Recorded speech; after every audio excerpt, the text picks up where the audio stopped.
Hey there, Ryan Reynolds here. It's a new year, and you know what that means. No, not the diet. Resolutions.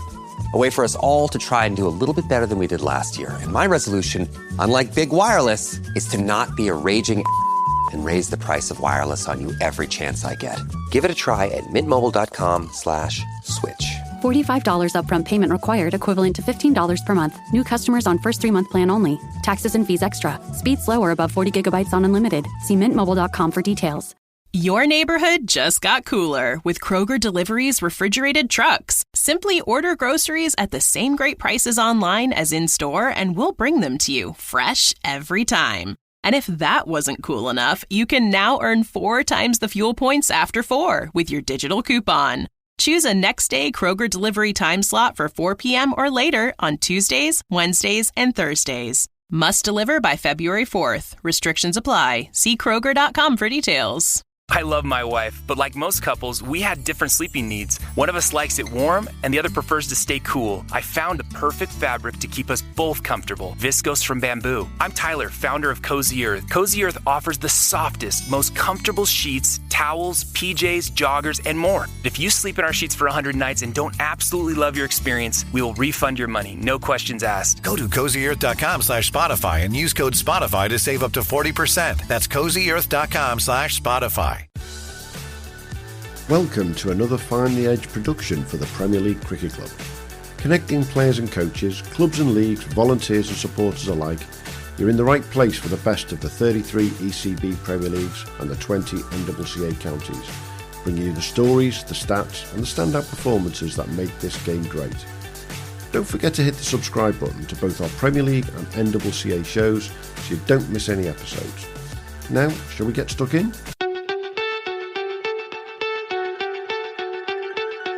Right, welcome everybody to another Premier League cricket show, and it's been a while since we've done one of these, Hugh, but we're going to go back to our overseas of the crease, but this time it's the down under overseas of the crease, because rather than talking to Aussies and New Zealanders and whoever else are coming over to England and stealing our cricket runs, we're talking to one of our lads who's gone down there and is blundering and plunging runs left, right and centre. Blunder, I think you need to say that one again.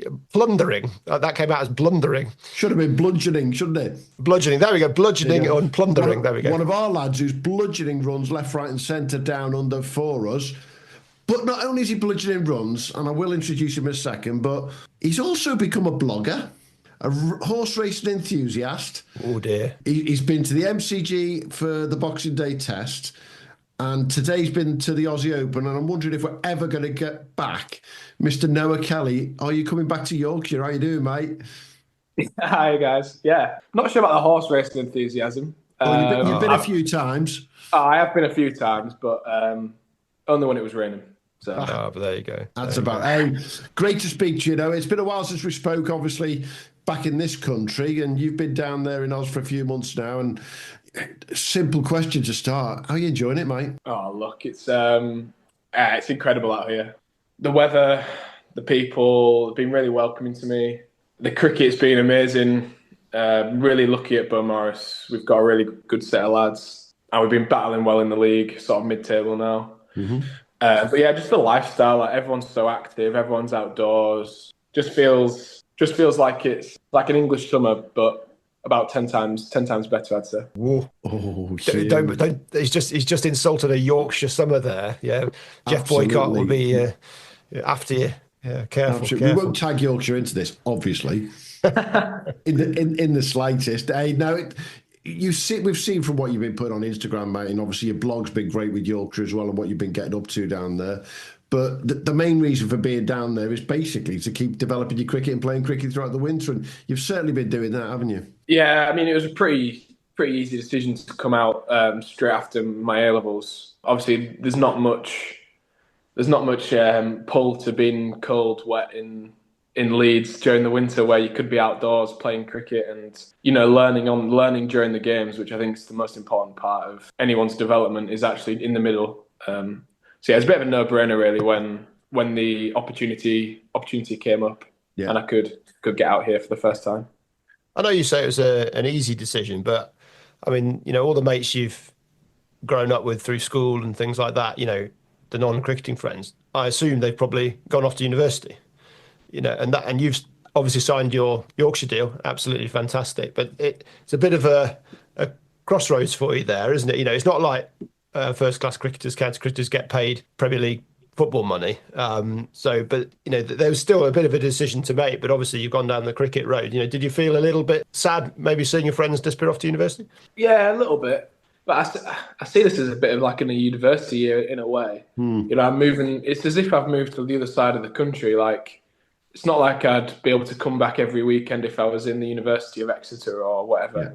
Yeah. So it's a bit like my university. Like, I'm meeting new people similar to my age with similar interests, and I'm learning a lot about cricket. But yeah, I do miss my school friends, and a few of them haven't gone to university. Some are still in Driffield working and sort of figuring out what they want to do. And I think a few of them want to move to Australia next year. So that'd be nice if they came to Melbourne. I wonder why that might be. They've been seeing certain photos and been in touch with you, and they're thinking, that's a lifestyle that I want, isn't it? Yeah, I think they have actually. They've seen how much golf I've played as well. And they've been like, well, that's... Oh, I forgot to say you're a golfer now as well.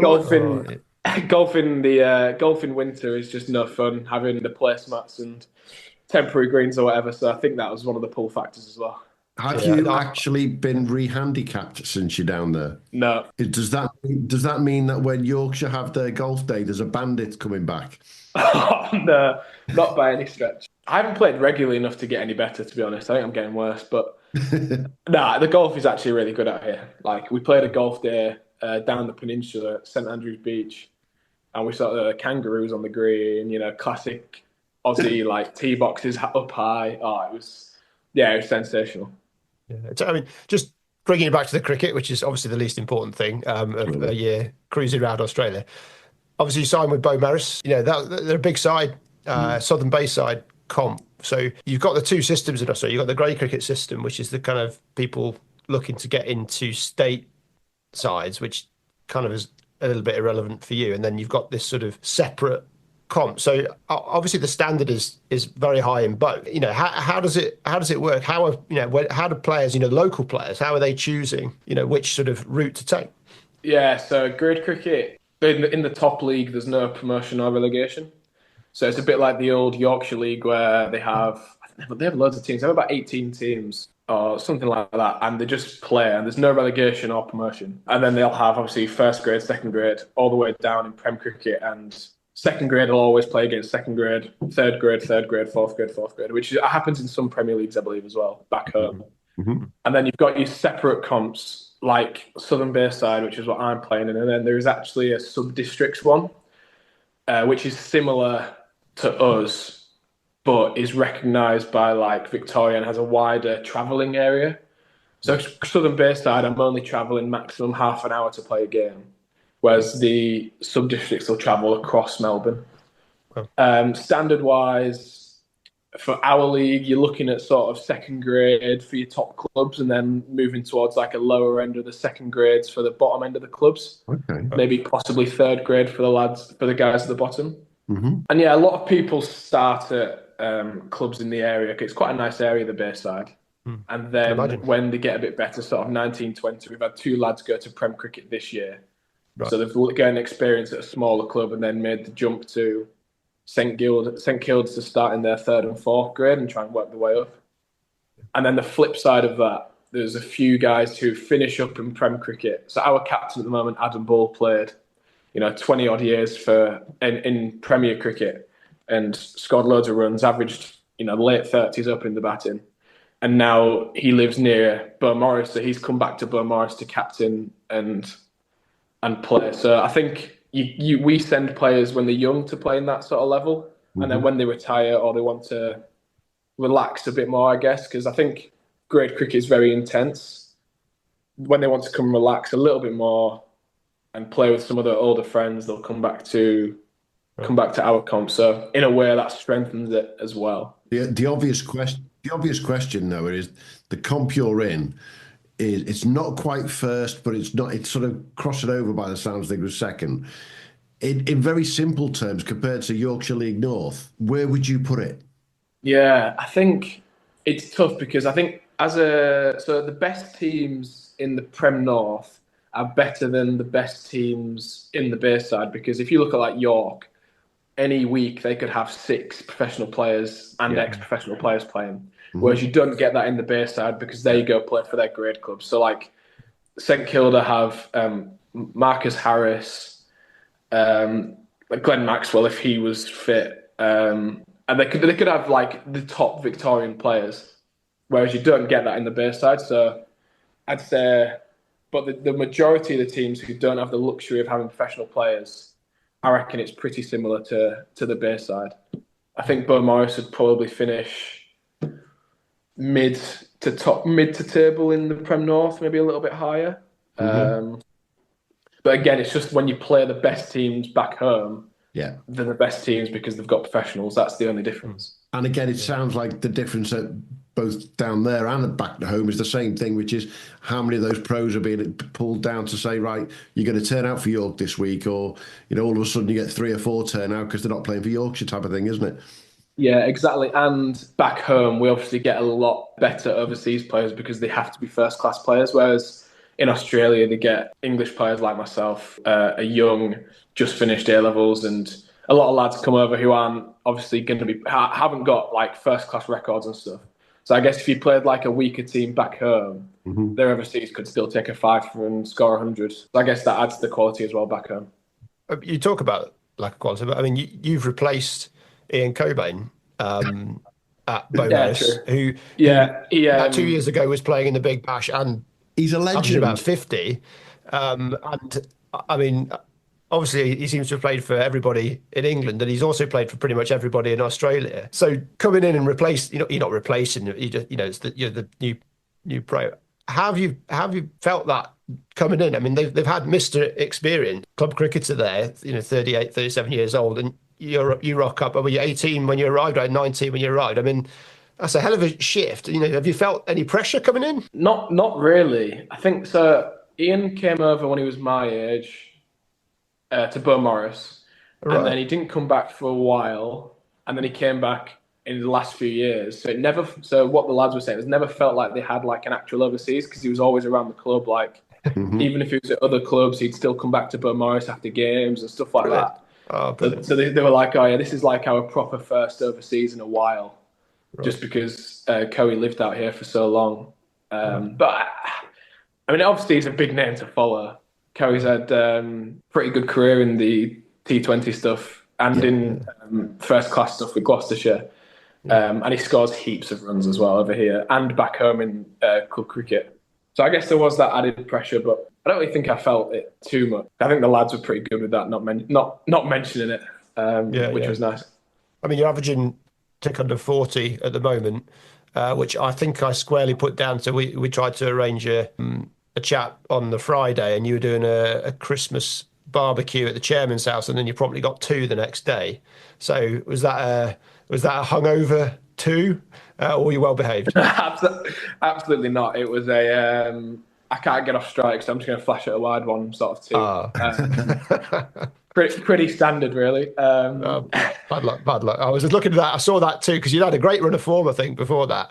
I saw that too. I was like, that's suspicious. That run of form was on the back of what we'll talk about in a second in that T20, and it all sort of backed up for you. And then that barbecue at the chairman's, and me and you just looked at each other and went, right, okay, hang on a minute, we know this. But joking apart, that run of form you went on the back of and around that ridiculous week of T20 you had, it was a great run, wasn't it, for you generally? But talk about that T20 week, because that was phenomenal. Yeah, I mean, it just came about in a passing conversation with Ian Holland, who was just like, oh, I've got this under-21s league that I'm sort of involved in. The team that he plays for had entered a under-21s team. I was like, oh, if you fancy a game, it'd be nice to have you. Like, it's just good experience. No one will expect you to score runs. Like, you don't know anyone who's playing, so there'll be 4 or 5 games, go have fun and experiment with the things we've been learning.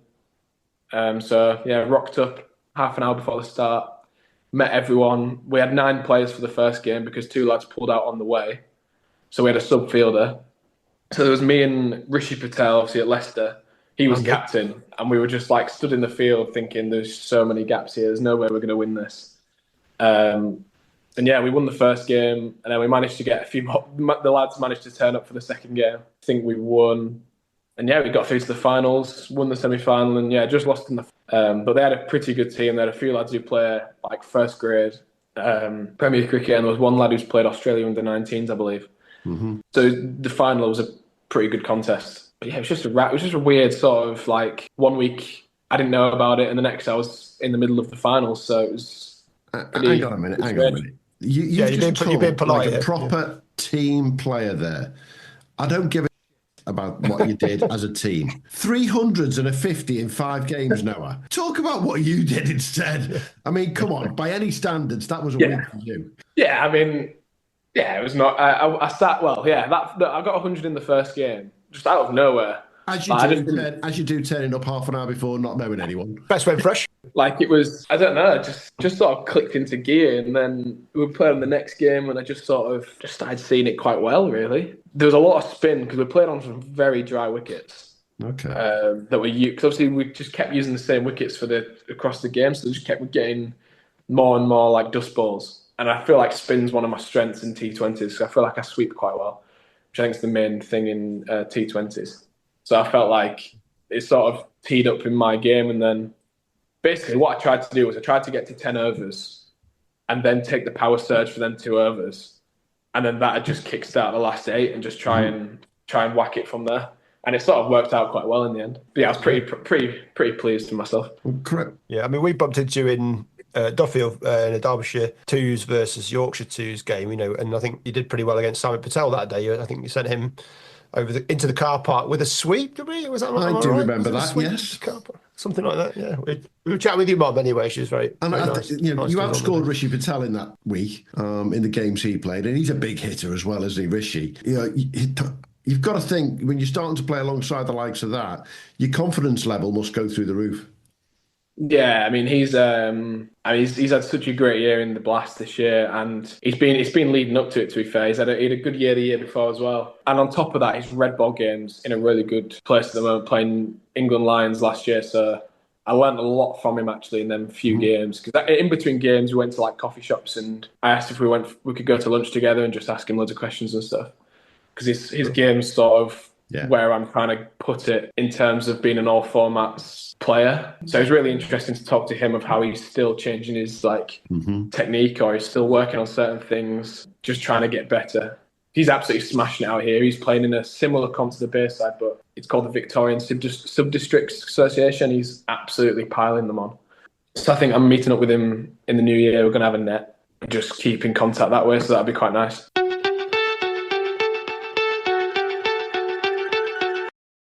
This episode is brought to you by Allstate.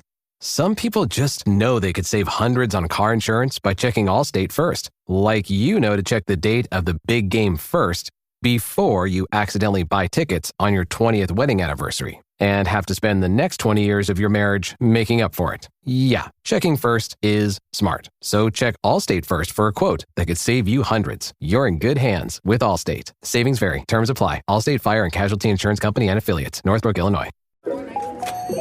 Hey, Atlanta, Apple is open for small business. That's right. We're here to make starting and running your business simpler. With privacy and security built in on all devices, it's easy for you to protect your customers' data. And if you need hardware or software support, you'll get advice from business experts at no cost whatsoever. So you can focus more on the soup du jour and less on, the other stuff.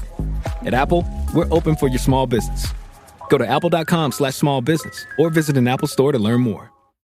What does your week look like, as the overseas pro? I mean, famously, it's a breeding ground for English talent to go over and obviously play on their trade. But there's cricket academies popping up all over the place. Darren Lehman had one for a long time. Chris Reed came out here back in the day. Joe Root's been out here. He was with Nathan Lyon, wasn't he? I think big mates with Nathan Lyon because of that.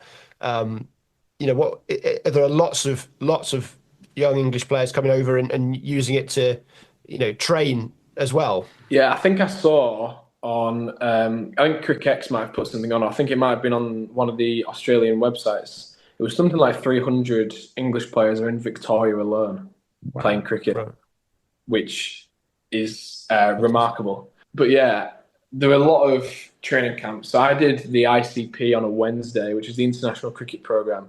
So they do like a 4-day thing for up until Christmas, but I just chose to do 1 day a week on a Wednesday, which was full nets and S&C in the morning and fielding. So it'd be full bowlers on grass nets and sidearm with some top coaches also. Bobby Quinn, who played for Australia and the big Bash legend, and Bryce McGain, the leg spinner for Australia. He was there. And then also Ian Holland, which is where I met him originally. But yeah, my structure sort of looks like Monday, I probably won't net on a Monday. Tuesday, I coach juniors at Beaumaris and then have senior nets. And then Wednesday, I was doing the ICP. Thursday night would be nets. Friday, I might have a hit if I want to. And then Saturday game.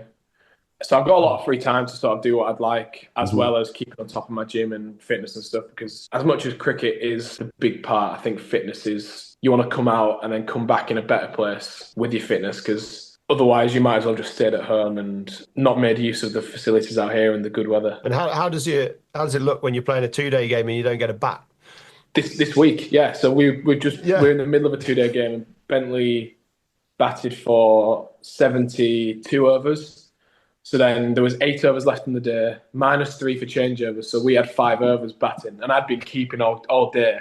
Oh. And I was like sat in the changing room, looking around, thinking, is anyone else going to put their pads on here? And so the openers obviously went out, and I was looking at our off spinner like this, going, and he went, put his whites back on, put his pads on, and went out at number 3 instead of me. So happy days. Oh, good lad. That means then this weekend coming forward, you'll be going in at number 4 potentially. Yeah, I'll just be going in next. Yeah, so it's our favourite question. We talked about it with Caleb Jewell. We talked about it with Hadzoglu. We talked about it with Jordan Silk. How barking mad is it to play a game over 2 weekends? Yeah, it's crazy. And I mean, obviously we bowled on Saturday, so like who knows what? Like if we were playing away, we've had this before. Where we bowled at a ground away, and then the week after we turn up and we're like, does this grass feel longer to you? And it's like the ball was just going nowhere in the outfield when we were batting, and there was heaps more grass on the wicket, and you're like, oh my God, what is going on here? But it's good. I do enjoy it. It just adds a different dimension to it. It's just odd. It's very odd. I don't know if I'd like it in England or not, but it definitely works out here. Because it's just I don't think you could do it in England just with the the weather, with how much the weather changes. Yeah, but hang on a minute. Whereas over here, you're Melbourne though, where the weather changes rather a lot. I can understand how the 2-day lark works in Brizzy. I can understand how it works in Western Australia. In Melbourne and Sydney, they're renowned for it being 4 seasons in 1 day. So to have a game that's split over 2 weekends, it's no bloody wonder the grass is half an inch longer every time you say it. It's just surely the conditions aren't the same, which is what cricket's all about. That's the strange bit, isn't it? Yeah, definitely. Yeah, the weather is temperamental here. It was beautiful, 35 degrees Saturday. Woke up Sunday morning, there was lightning, thunder. Melbourne streets were actually flooded. It was really, really bad. But I think this week's mellowed out a bit. It's sort of going to be mid-20s, which is nice. It's a good temperature for British people, mid-20s. So I'm guessing that weather that came round at the weekend was just right because your mum and dad had turned up. So they, here you go, have a bit of rain. Welcome back. Yeah, absolutely. They brought it with them. So I don't know how they got through customs with that rain, but yeah. Without a shadow. Your cricket, by the looks of things, has just been going from one level to another out there. From what we've seen with the numbers, you're consistently scoring. You're wicket keeping more than you've ever wicket kept for a long time now, which I know I can see you're really passionate about doing that as well. But you've also just done your S&C testing with some of the Yorkshire lads. You just mentioned, how did your S&C go versus what you expected? Were you happy with it? Yeah, I was pretty happy with it, actually. It was... we had it the week after the T20 competition, so which was like we played 5 T20s in space of 3 days.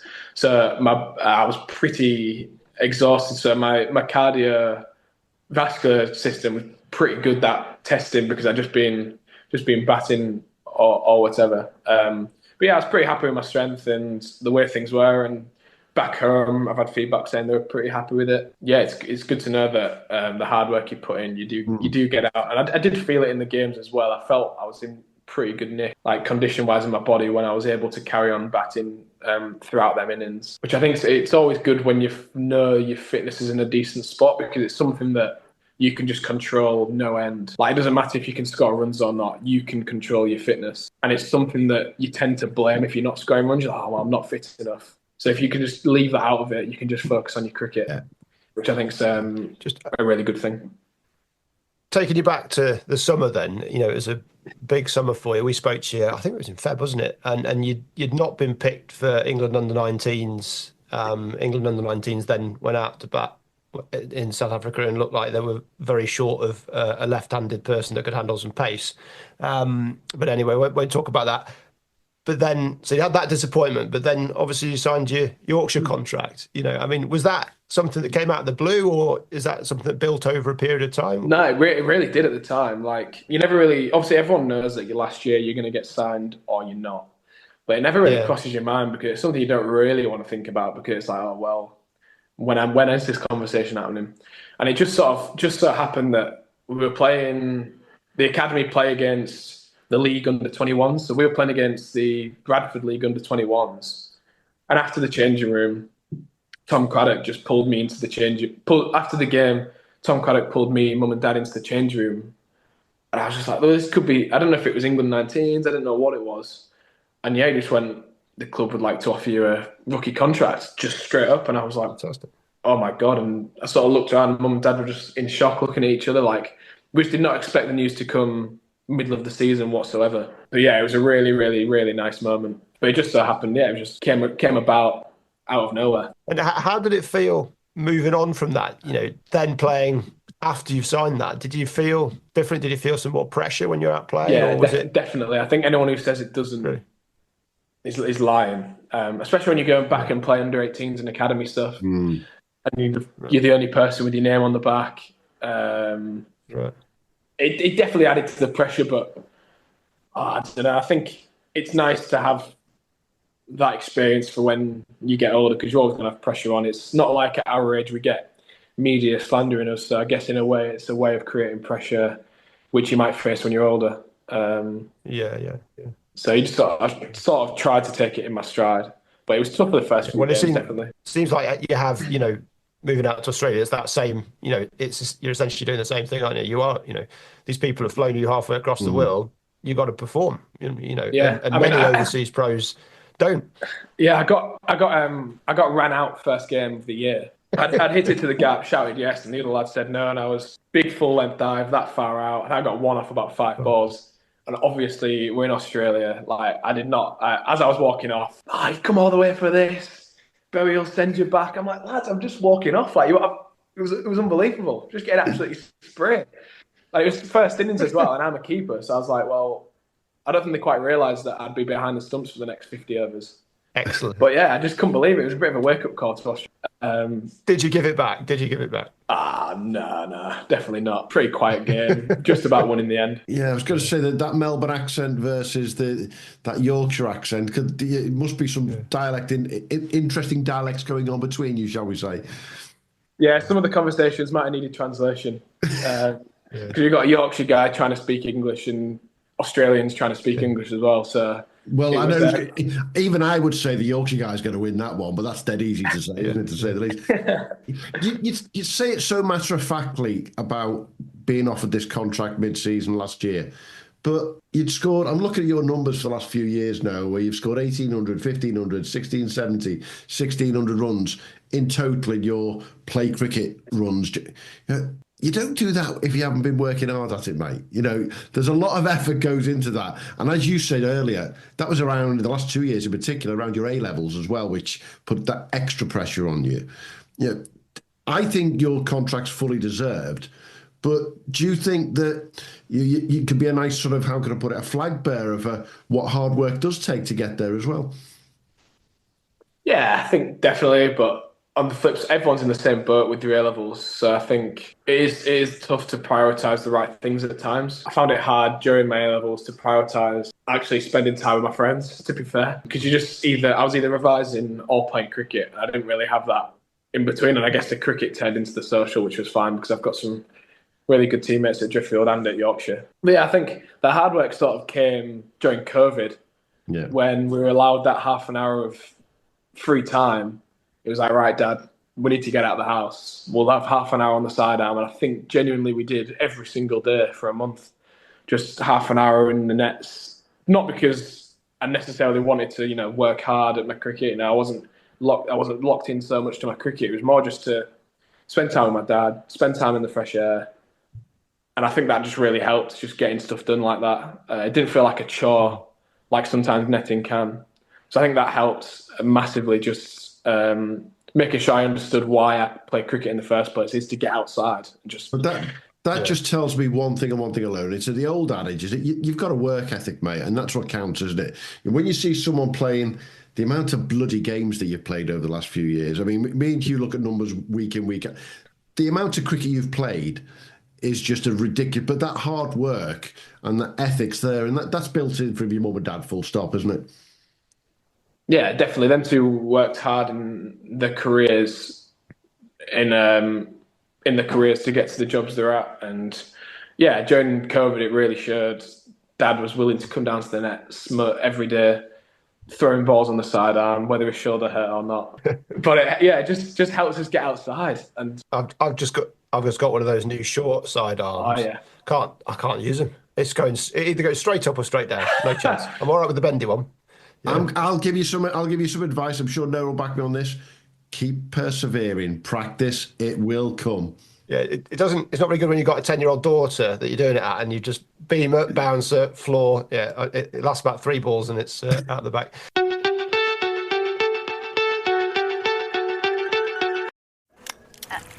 think you're on mute. Workday starting to sound the same? I think you're on mute. Find something that sounds better for your career on LinkedIn.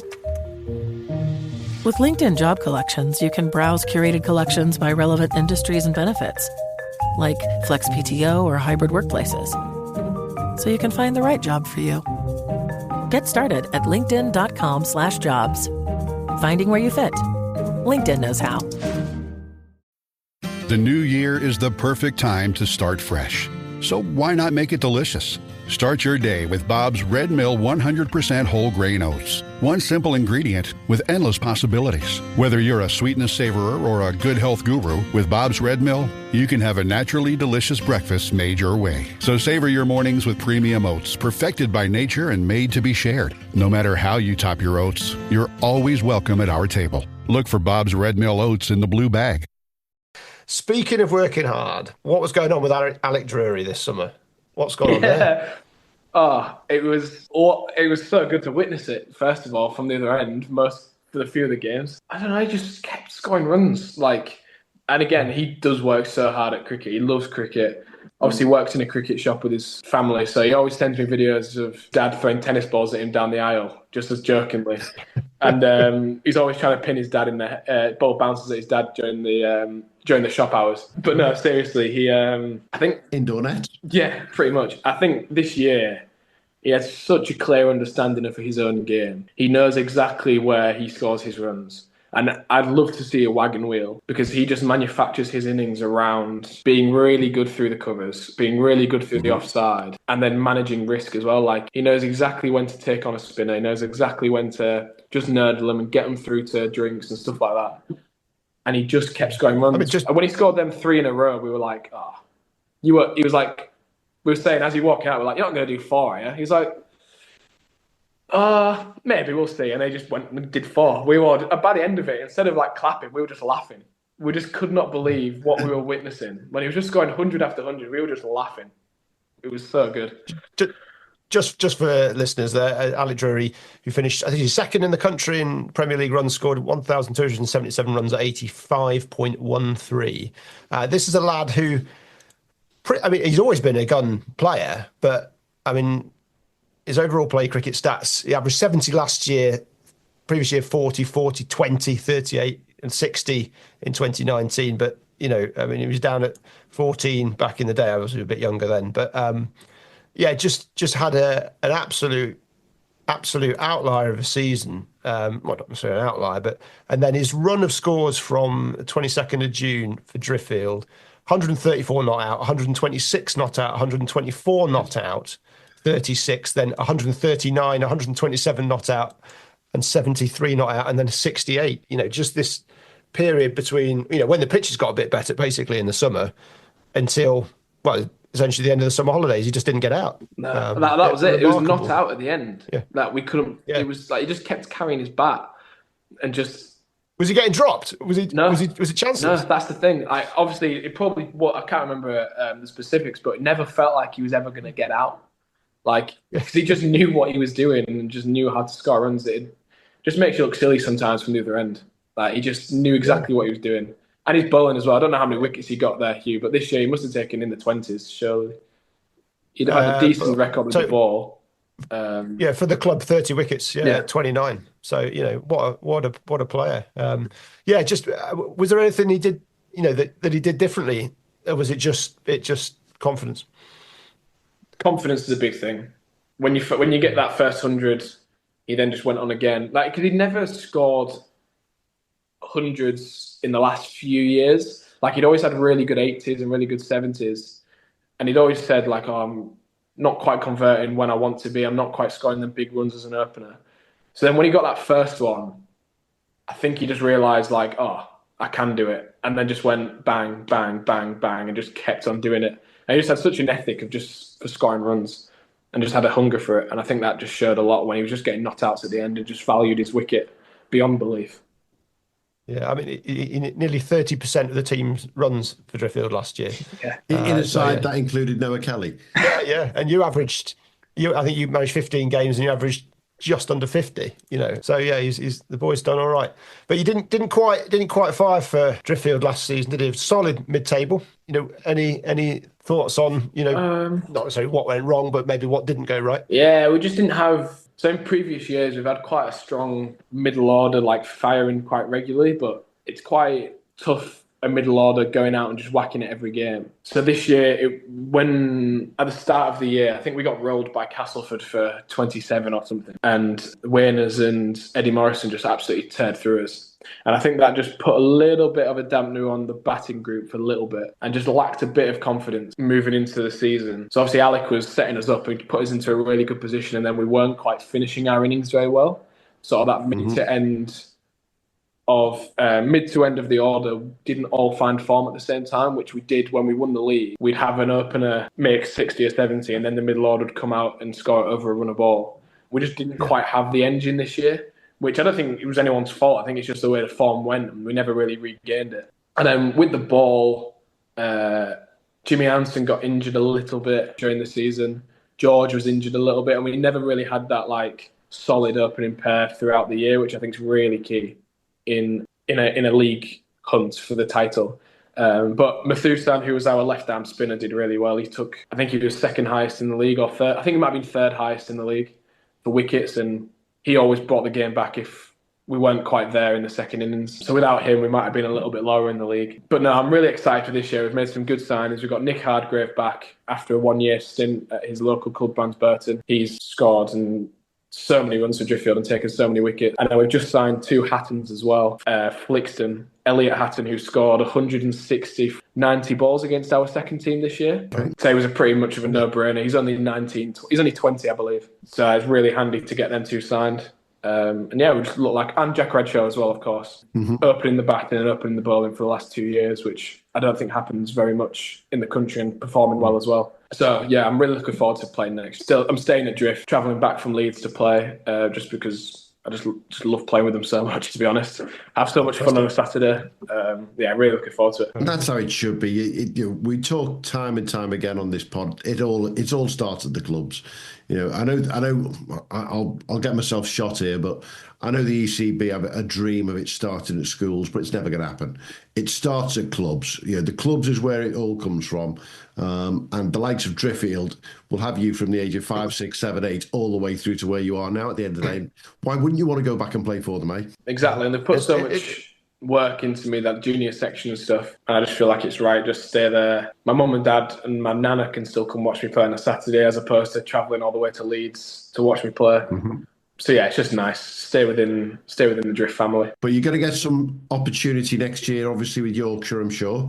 I'm already sort of looking at some fixtures around the Vitality Blast and around the Metro Bank that you just go, where these other franchises are going off and players have gone off to play all over the place. We've got to see that first team Noah Kelly, haven't we, sometime? I mean, it'd be nice. Obviously, I made my debut last year, and that was like such a good experience. I mean, obviously, it was tough to play in that scenario at Glamorgan against them two fast bowlers. But they beat you up a bit, they did, yeah.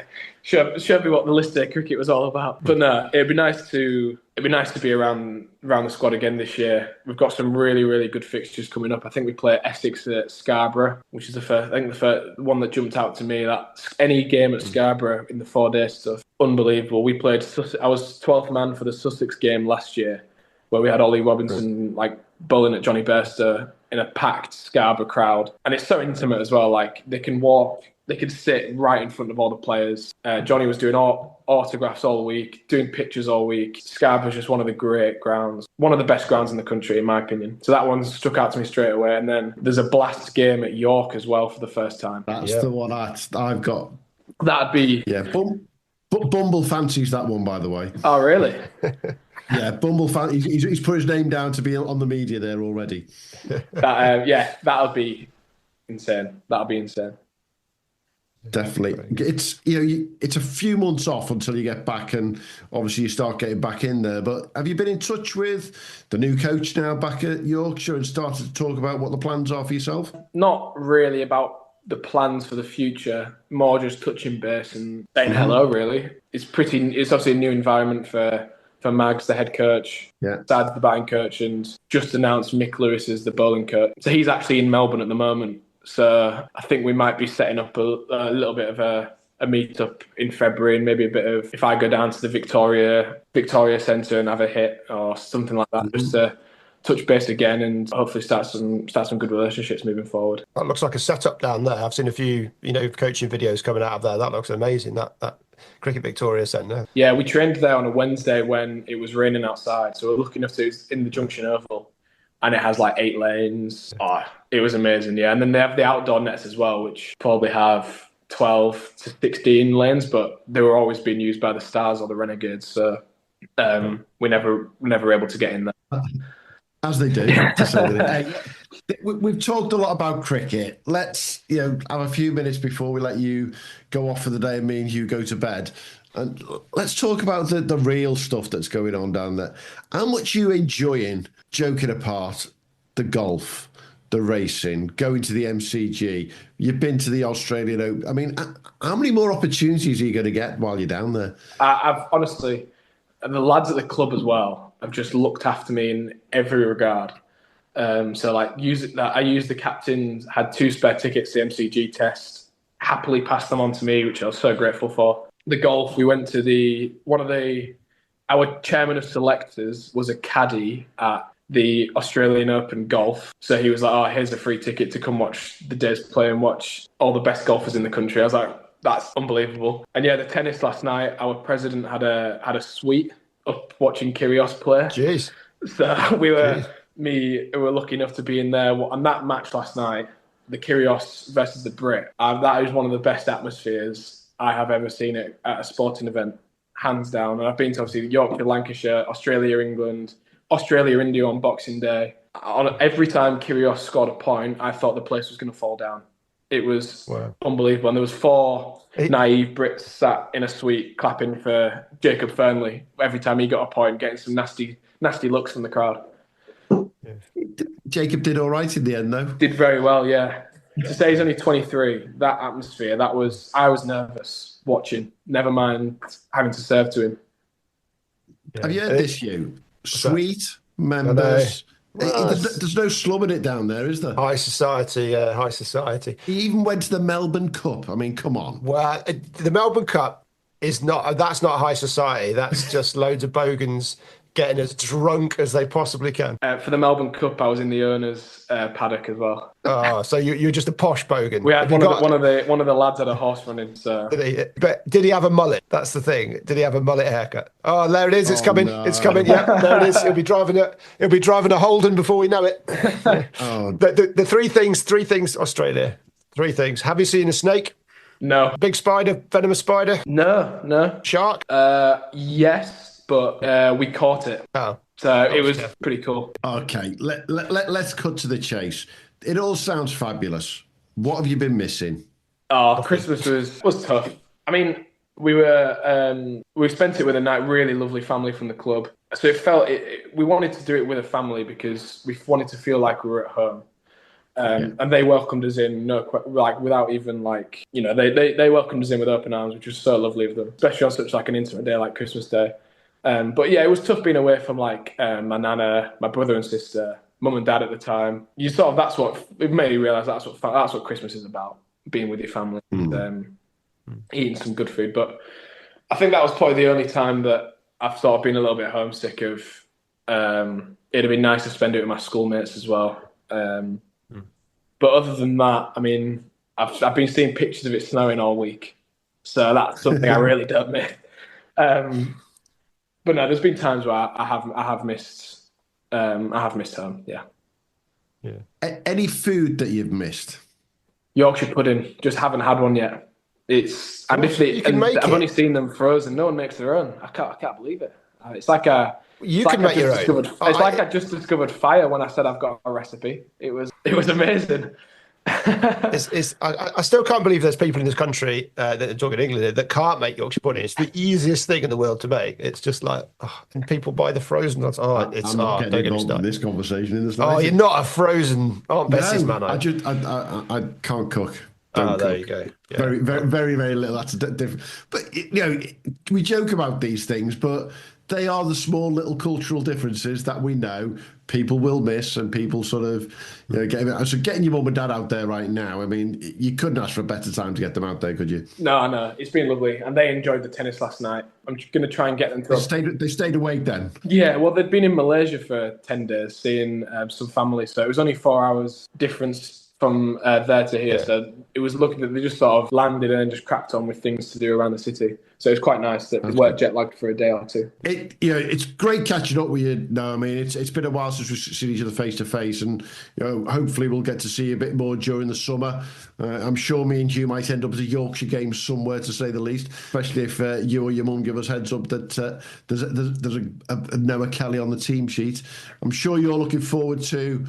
I'm sure you won't mind me sharing this, another net with Rooty, and being able to just learn from the likes of those guys, because you've got a phenomenal squad at Yorkshire to learn from when you come back, haven't you? Yeah, absolutely. And Milan's back playing as well, so that'll be another left-hander top of the order that I can badger and just try and learn as much from. But yeah, really lucky with Lively as well, all formats, left-hander at the top of the order, and then obviously you've got Root, Brook and Bairstow, who have done it on that stage for so long. So yeah, really lucky with the guys I can learn from in the squad. It's one of the many great things about being at Yorkshire. Definitely. One of the worst things about being up in Yorkshire, of course, is you're not going to get to play Lancashire this year, though. So you are going to miss out on that one in the county championship. But there will be the Vitality Blast. Although I've seen Jimmy Anderson's come back, so maybe that's not a bad thing. I don't enjoy my front pad getting absolutely blown off. Hang on a minute. We're not happy about this, me and Hugh. Let's get one thing straight. We think he's got the contract wrong. It should have said Burnley Cricket Club. This Lancashire lark's no good, I tell you. It's going to happen. Lads in Burnley have been in touch again. So, hey, great catching up, mate. Enjoy that time over the next few weeks with your mum and dad out there, because that's an absolute blessing to have them out there for a couple of weeks, isn't it now? And when they go, by the time they get back, make sure they've told everyone how to make Yorkshire puddings while they're down there, because obviously, we'll make sure that Melbourne becomes a Yorkshire pudding capital of Australia or something like that while you're down there. Well, don't worry. Thanks for having me. It's been great to have a catch up. All the best, mate. Thanks, Noah.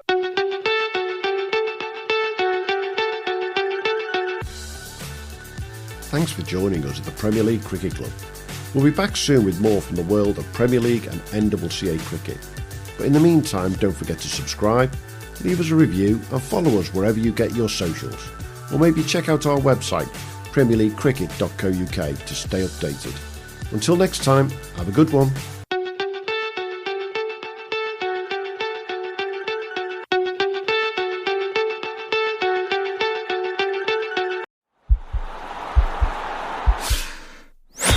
This podcast is part of the Sports Social Podcast Network.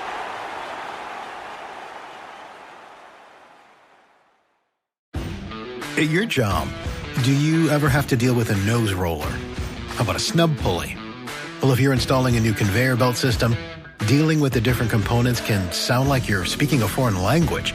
Luckily, you've got a team ready to help. Grainger's technical product specialists are fluent in maintenance, repair, and operations. So whenever you want to talk shop, just reach out. Call, click Grainger.com, or just stop by. Grainger, for the ones who get it done.